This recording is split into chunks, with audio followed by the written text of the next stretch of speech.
All right, so welcome back to episode 5 of DMI. Today, I really wanted to get into the concept of monsters and what ways we like to use them to kind of grow the campaign and add a lot more attention to detail and a lot more immersion for my players, because when I use monsters poorly, it's a horrible encounter and it's no fun for anyone. Yeah, the monsters definitely are one of those things of people don't think about it, but they have that major role in how the campaign feels, especially. It's really challenging because there's so many good monsters in D&D that you really end up spending a lot of time picking monsters only to have like a 5-minute combat, and there's really nothing you can do about that. It adds so much to the game. So oftentimes I'll actually think of some monsters that I really want to use before I even start my first session. Especially if you have an enemy or someone who's going to be a consistent problem, having something that's related to him, or like even if it's like you have a wizard who's messing with nature, having these like animals or something coming at the party, not necessarily because the wizard's sending them there, but just because something's off,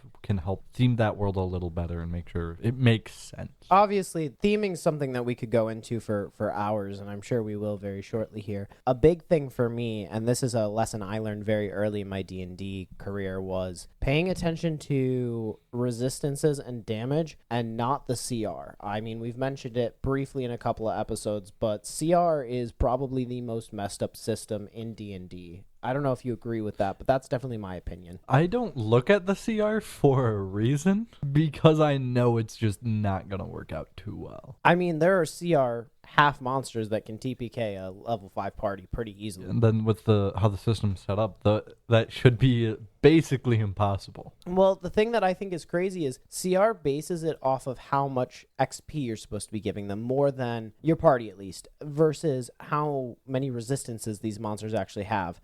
And resistances at early levels aren't a major deal, but later in the game, when your party has resistances and the enemies have resistances, it can make it rather challenging. But in early game, really, you don't have that much variety in your damage unless you're like a wizard that has Chromatic Orb. Chromatic Orb's a really great spell because it lets you go past.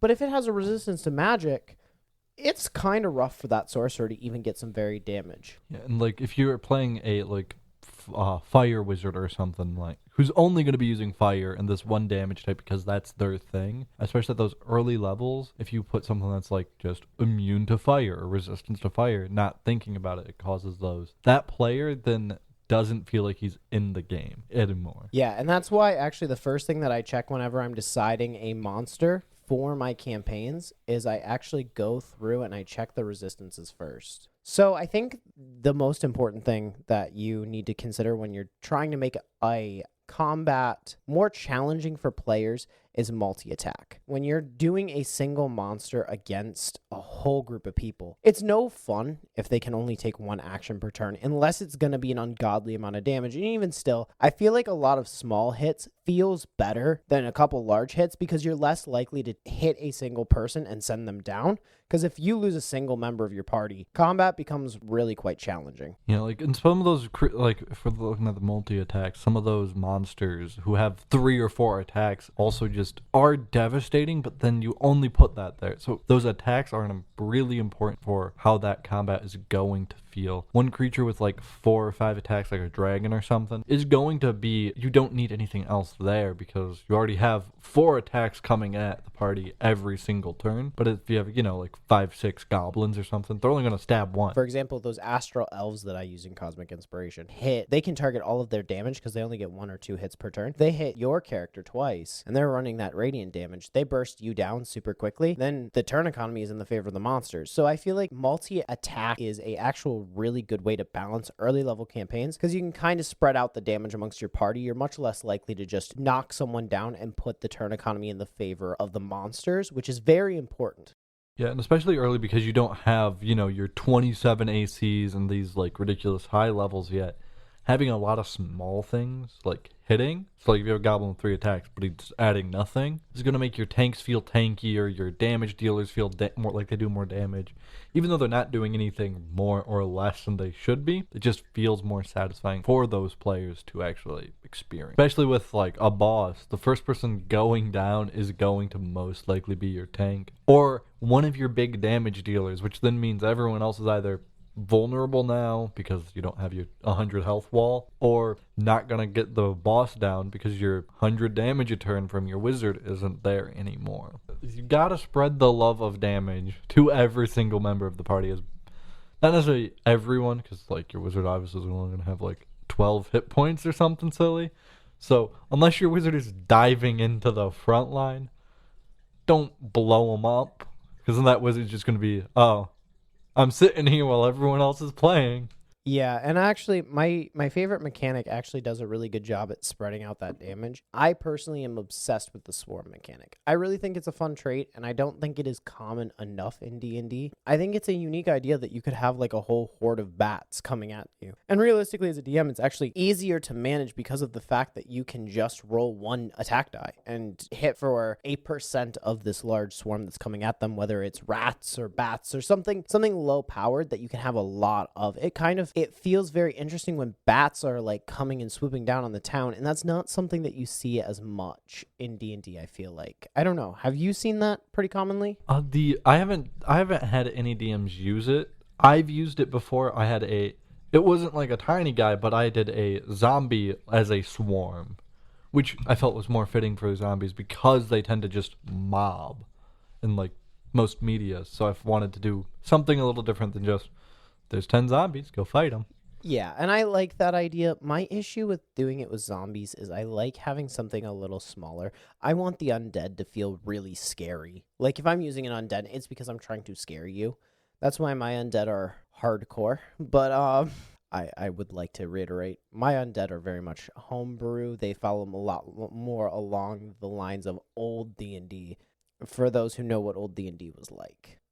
But for swarms, I love the idea of using bat swarms attacking a town, because let's talk about real world issues. Are you constantly going to be having to have your adventurers bail you out from an orc raid? You're not going to have those big raids every time, and having just, we're going into another cave, there's another horde of goblins or kobolds or something, just gets boring after a while. Yeah, and like realistically, you could technically do a swarm mechanic for locusts, which I think is a really fun idea for a campaign. Is all these locusts are coming at this town, they're killing the town. Your first adventure could be literally helping the townspeople and the farmers keep these locusts off of them. Yeah, and then like with some of that, you can also pull that into making it so your heroes aren't starting off the bat as these grandiose like Herculean feats of, we defeated a dragon, we defeated this massive thing, but we saved people, which is what, for at least a good number of players, is what they kind of want. They want the little guy taking on something too big,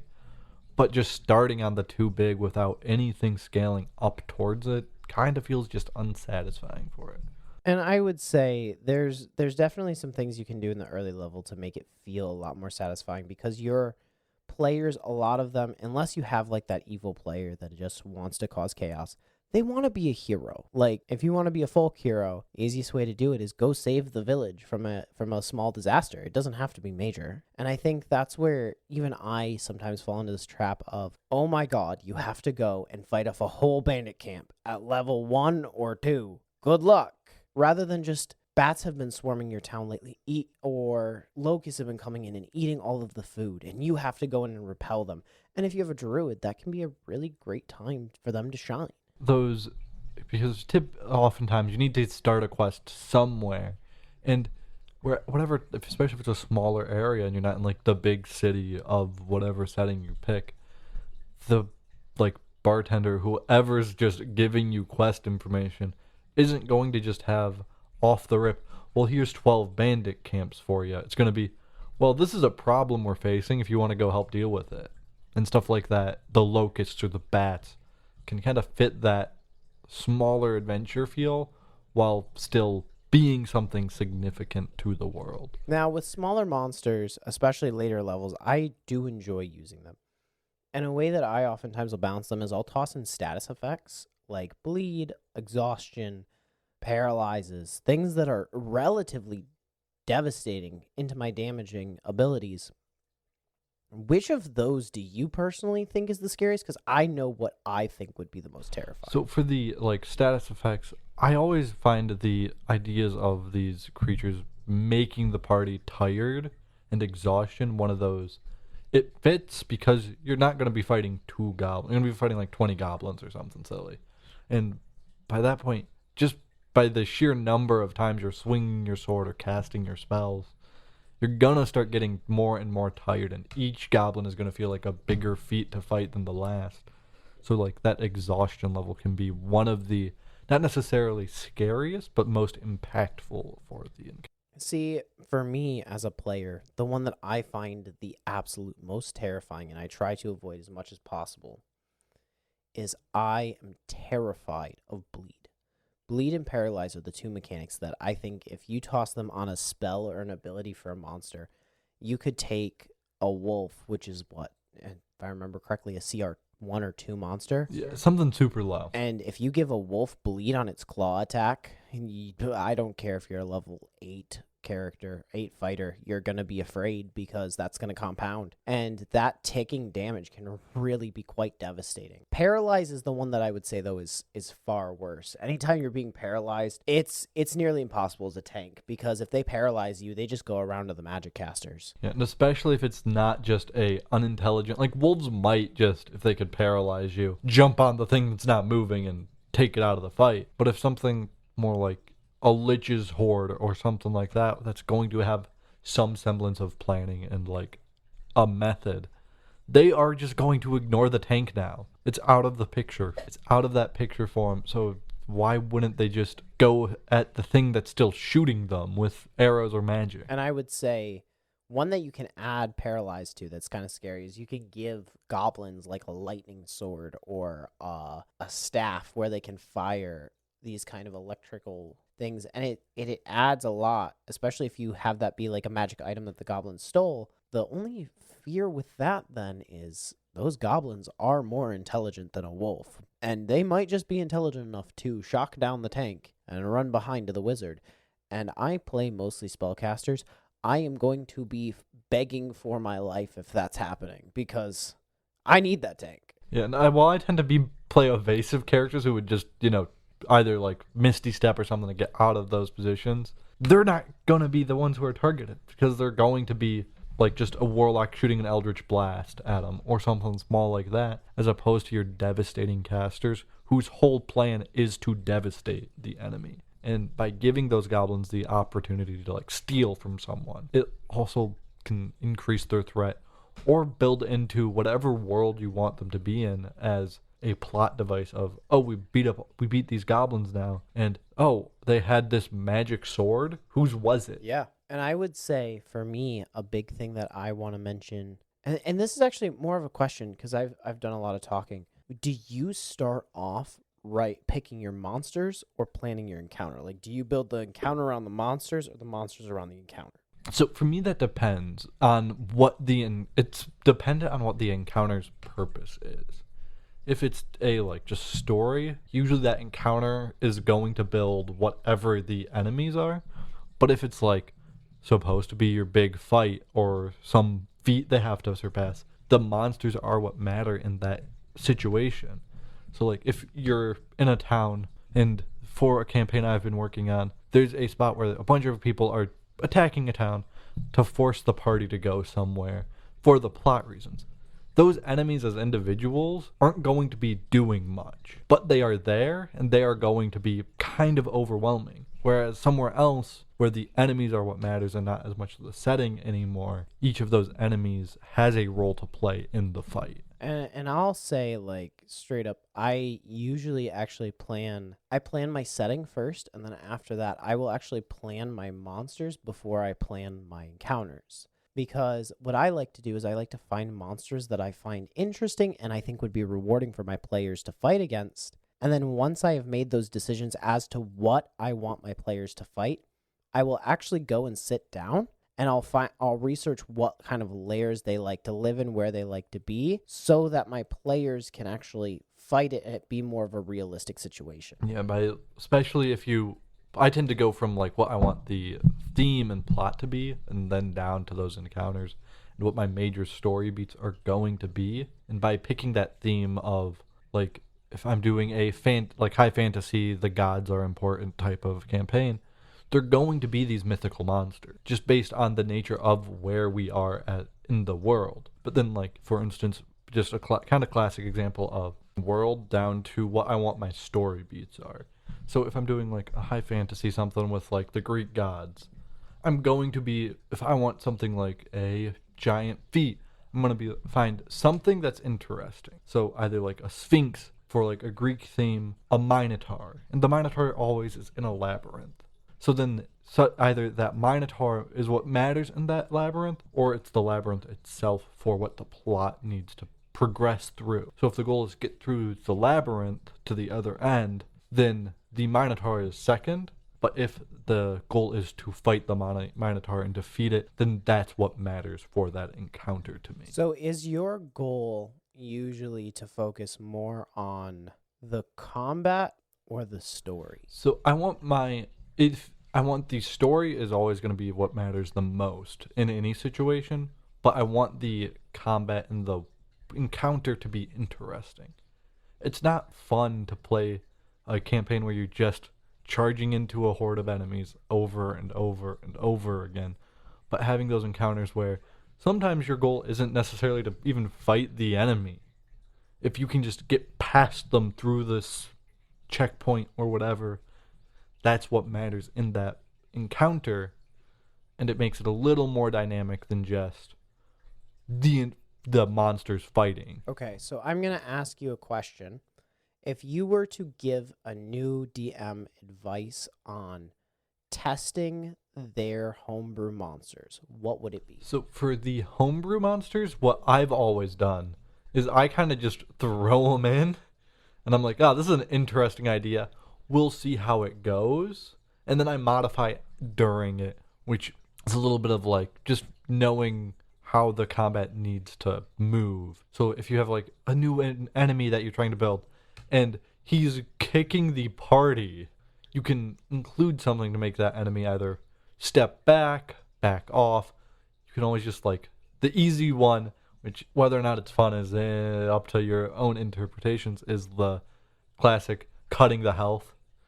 Oh, it had 200, now it has 100 health because the party wasn't hitting it enough. But kind of putting those little pieces of you have to test it somehow, and especially if it's a plot monster.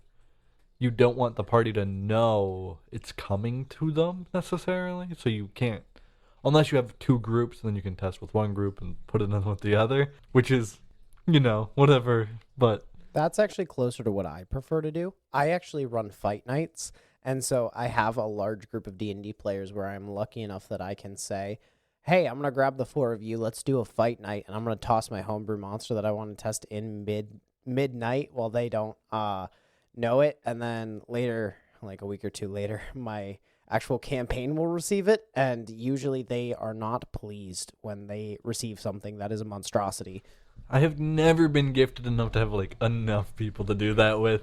So what I end up doing is, especially if I find some cool monster, and especially in like 3.5, there was a lot of really cool high-level homebrew, was I would do something similar where it would just be, build the level 20, we're gonna fight Echidna tonight, and we'll see how it goes. And then, if I want to later, I can, having already now fought an Echidna, include it and modify it, weaken it down a bit, so it's more fitting for whatever point we are at. Well, a major point of contention for me in how we use monsters is my favorite monster, and the thing that got me into Dungeons and Dragons was dragons. I absolutely love the concept of a dragon, and I actually greatly dislike how 5e does dragons. And the reason for that is until Fizban's Treasury of Dragons came out, they were so one-dimensional. I mean, if you go to Curse of the Dragon Horde, there is a dragon in there who is a white dragon that is a named dragon that has a spell in Fizban's Treasury of Dragons named after it.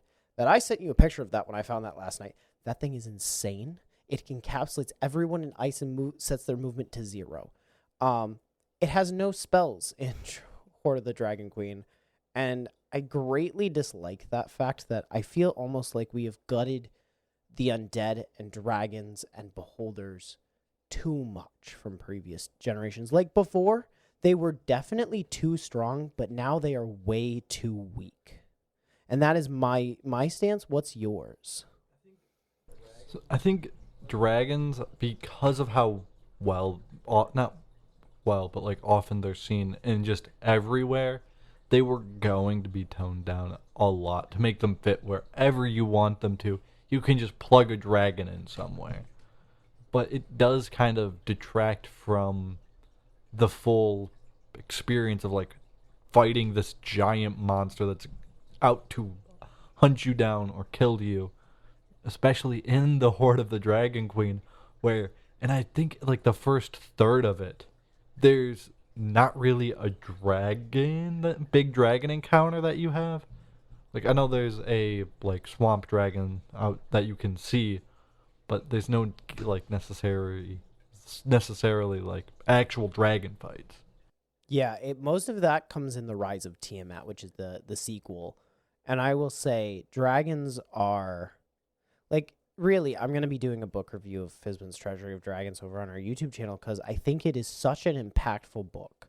I think it's really well written because of the fact that it gives a lot of really good advice on how to build, play, and create dragons that are meaningful, as well as giving some really terrifying and fun spells and feats that you can use for them that will just absolutely blow your party away, and it's going to feel less like the game is named after dragons. Like, fighting a dragon should not be a minor effect. Just like fighting an undead zombie should not be an everyday encounter.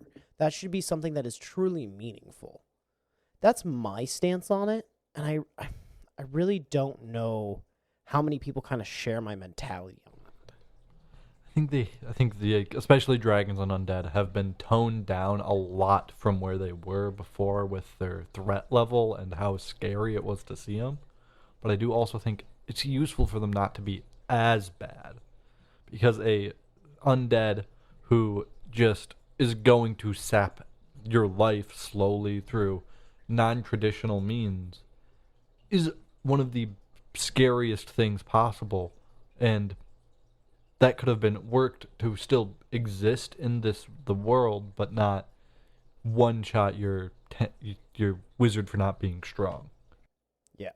And when you're using your monsters for your thing, I think a big question for you should be, how intelligent is the monster? Are we planning to have it kind of rationalize losses, or is it a creature where when things start to get hard, they're running away? And at what point, honestly, if you were to like put a number value on it, what level of intelligence would they have to have before they start rationalizing losses like humans do in wars? So realistically, any animal, even like a wolf or like coyote, any of those even small animals will rationalize. At some point, it becomes no longer worth it for them to even try to fight. With like, and this is just in nature, the way a like squirrel is gonna get away from a snake, who the squirrel has no way to fight back. The squirrel just jumps around and makes it not worth it for the snake to put any more effort in, because it's only there for food. It's not going to sit around while its food is running away from it, because it just becomes too much of a hassle to go for it. So my question is, at what point do we tip over from being more animal-like, where our monsters are saying, this isn't worth it, it's too much energy, versus, I have a noble cause and I will fight till the death for that. I'm willing to throw at you anything to make sure this happens, because liches are there and humans are there. But like, if you were to attach a number for a stat block, what number does it kind of flip to that kind of mentality where they can have these real strong goals? So I don't think there's like a strong number for it. It's to me at least, it's contextual to what is it. Like a human fighter, like even at any level, is going to have less conviction to hunt someone down and kill them than a oath of vengeance paladin. Like, it just depends on what their whole deal is, really. And there's no good way to like measure that, but it's to me, the way to figure out at what point should these enemies either flee, or continue fighting is, can you as the DM rationalize in that situation continuing this fight? So like if you have a hyper religious who are like, we're murdering every single wizard, and they truly believe that wizards are evil, they're not going to back down from a wizard. They believe those wizards are the end of the world. Whereas just a random grunt is going to see a wizard who's just blew up a platoon and turn around and be like, nope, not dealing with this today. So if you're going to be in a situation where your party needs to get out of the fight, which are you going to have happen first? Are you going to make your party run away, or are you going to make the monsters run away? That's a hard one to answer, but I think if the monster is able to get out of this situation, especially if it's not an intelligent monster, it is most likely going to be the one who has to leave. Whereas the party should never feel like they have to flee an enemy because it's too scary. Like, obviously, like, there's things where it's like, oh, you have a dragon pushing them towards a thing, to whatever the next plot hook is. But for those levels, it's not really a threat as much as, like, the dragon, yes, if they are stupid and charge it, is going to eat them. But it doesn't feel like this thing is a threat as much as it's like, it's a wall that's slowly pushing me somewhere. Okay. Yeah, because for me, I would say it really depends on my encounter. If my players are fighting other humans, they're fighting against a nation or a town, I'm going to make them run away. Because especially if they're trying to, like, for example, if I'm running an evil campaign and they're trying to force the villagers out of their home, they're going to fight, and they're going to stand and fight. And if they're about to be TPK'd, it's on them to run away. And usually when I have those situations where I'm making my players run away, I don't allow my NPCs to make opportunity attack rolls as my players retreat. I think that's the better way to use the monsters and bend the rules to keep my party safe. Because if the party just, attacks a village and then all die because they attacked a village and and tried to escape, in most situations those villagers aren't out for blood. They're just trying to keep you out of their house. As soon as you're not in their house, they're just going to say, we'll hope they're not going to come back. We'll put up some walls. Make it harder. They realistically don't want to come after you. That's so much work for them. That being said, they may relocate, but I think in those settings, I would rather have my party be the ones to step back a lot of the times. Especially in the evil, I think if you're going down the evil parties type of routes, especially it's on the party to be the ones to back off, just because of the nature of how that dynamic is. If you're in a evil campaign, your party is never going to be the ones, like, defending themselves. They might be if, like, a heroic party comes and is trying to fight them, but then you're an evil party, you're going to hunt them down. That's just how it goes. Whereas if you're the heroes and you're trying to defend a place, the monsters should be the ones to flee almost. Because they're the ones attacking and you're just pushing them away. Yeah, and I think that's a pretty safe way to do it. And if a new DM was to come up to me and ask that exact same question, my answer would be, I usually have my attacker be the one to leave. If your party's the one attacking, they should be the ones to flee. Whereas if it's the enemy, you're going to flee back to where you're safe if you're in a bad situation. And that's why I would say that would be the best way to do it, especially for the people who are listening, who are looking for advice on how really to run these encounters. Make sure that you focus on having your enemies and or your players retreat to where they feel safe. If they don't feel safe where they're at, they should be the ones to flee, not the ones that are in the home field. There are ways you can switch that up a little bit. For this one I mentioned a little bit earlier, I have a campaign that opens with an attack on a town to move the party. The party isn't living there. They're not going to feel safe in that position, even though they're being attacked. They're going to be the ones to leave because they're the ones who don't have the strength there to actually hold that space. All right. And with that, we finished off our topic for today. Thank you, everyone who listened. If you enjoyed our podcast, check out the rest of our content over on our YouTube channel or our website. Other than that, have a great rest of your day, and we will see you next week.